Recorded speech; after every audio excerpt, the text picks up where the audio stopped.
You're going into your junior year now. I know Crazy. at this point in time last year you were talking about really learning position. You seem to have kind of gotten that down. What's the next step for you as far as developing your game?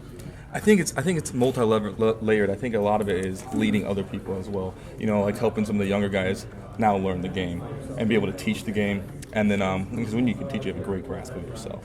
And I think it's just having that little bit extra confidence, knowing that whatever happens in any situation, it doesn't matter if the coverage isn't, I guess, lean itself to a certain play. I still got to make that play, and my team counts on me to do that. So I think that's the next step for me. So that little bit of confidence where I can just go out there and just make the play regardless. At this point in time last year, you and Will were very inexperienced as far as production. How big was last year? I know it wasn't an ideal circumstance, but it worked out well for you guys. How important was it for you guys to go out there and get that experience year-round against some of the best competition as far as developing yourself? Wow, yeah, it's been monumental. I think Will and I we feel much more comfortable on the field. At least I can speak for myself. I don't know about for Will, but.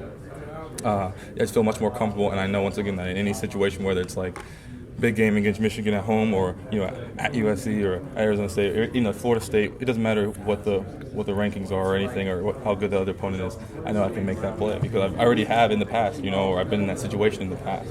So once you get that experience down, it makes you a lot more comfortable. And now you guys are all coming back together. Yeah. How does that help you guys now that you guys are more on the same page? You're not necessarily thinking, okay, how do I line up? How do I get off the line here? You guys are all kind of, working towards that next level.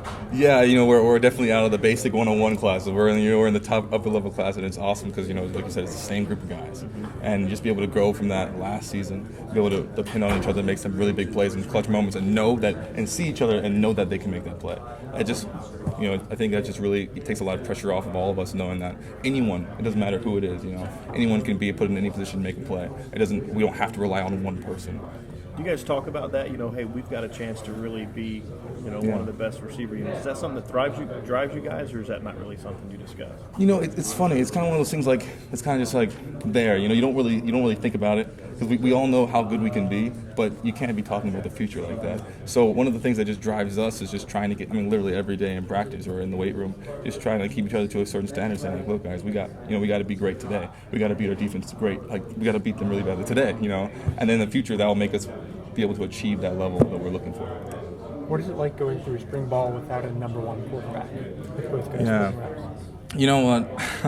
I didn't really think about that. That's a good question. I don't know.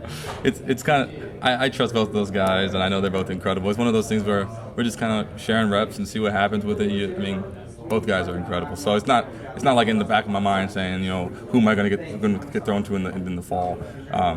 So we're just trying to get it down as an offense.